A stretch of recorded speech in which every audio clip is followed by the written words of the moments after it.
This is Sports Overtime.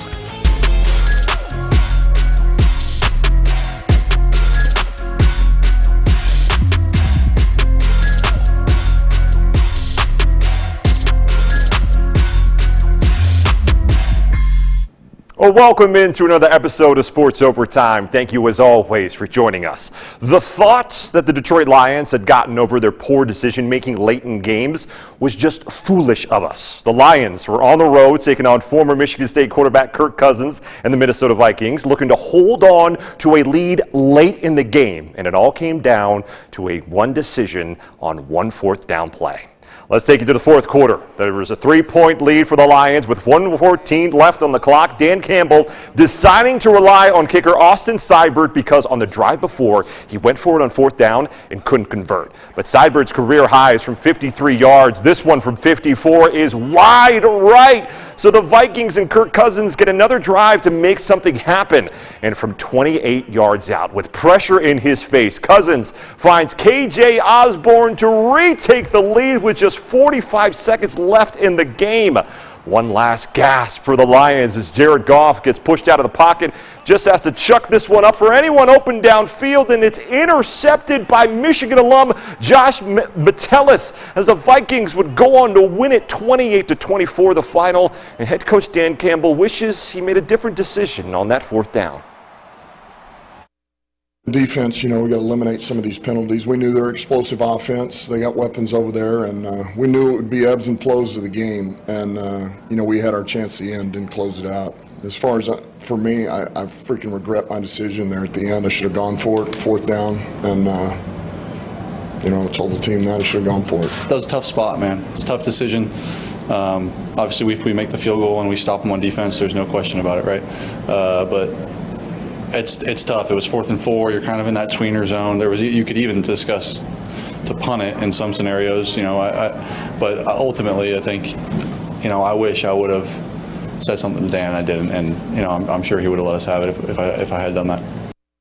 After the University of Minnesota's 34-7 win over Michigan State on Saturday, the Gophers made the Associated Press top 25 poll at number 21. With the Spartans already looking to move on from the loss, Jayden Reed and Xavier Henderson are also giving back to the community. The two partnered with Next Gen to be camp instructors. And even though this was an NIL opportunity, our Ian Kress shares why for them, it's not about the money.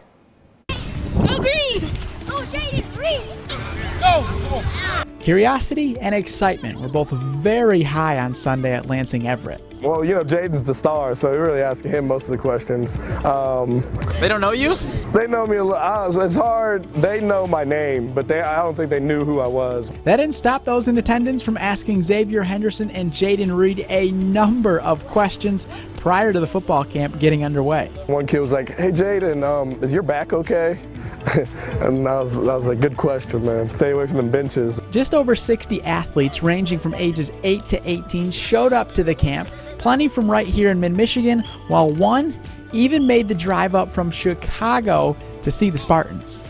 These guys look up to me. I've been here in their shoes, at one point, so I just love doing stuff like this. Living in Lansing, of course, primarily, a Go Green City, so a lot of the kids are enjoying them and seeing their faces, and, they're doing a great job interacting with the kids. For Xavier and Jayden, this is the first time they've ever been to a camp to teach the game of football to the youth, and while both have certainly battled adversity this season with injuries and now Michigan State on a 2-game losing streak, they appreciated being out here on Sunday. Just in general, being out here is just a good thing to, see these kids have fun and stuff like that, put a smile on their face, put a smile on my face. I've been in Lansing this is going my 5th year, and it's my first time really coming to a high school, so it's cool. For Henderson, coaching the youth is something he could see himself doing in the future once his playing days come to an end. In Lansing, Ian Kress, 6 Sports. Well, thank you, Ian. Well, sticking with the Spartans, the MSU women's soccer team was looking to extend its unbeaten streak to 5 straight matches. The Spartans welcomed the Purdue Boilermakers to town for Game 3 of MSU's Big Ten play. Purdue would notch the first goal just 13 minutes into the match, but then the Spartans weren't going down that easy. Ruby Diodati sends one into the box for Justina Gaynor, who heads it in from point-blank range, tying the game up at 1 apiece. That score would stay that way until the 52nd minute when Allie Marin sets up sophomore Jordan Wickus. Another header goal as the Spartans added one more goal to seal the deal. MSU beats Purdue 3-1 the final, and a comforting win for the green and white before they hit the road on Wednesday for two tough Big Ten matchups.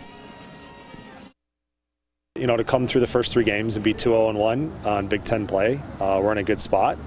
We've got a really big road trip coming here with Thursday's match at Penn State.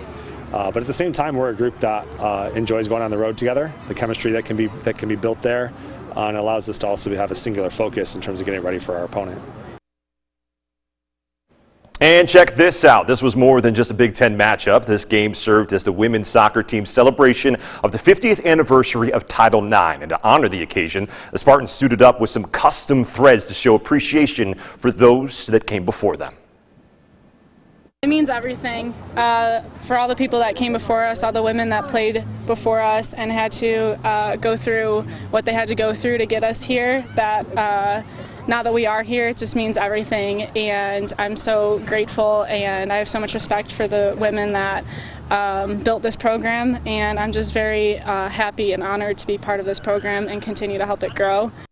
All right, well, it's time for us to take a timeout, but when we come back, we're not done talking about the Spartans. The Michigan State volleyball team was pushed to a 5th set against Rutgers. We'll fill you in on the ending when Sports Overtime returns.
Blake.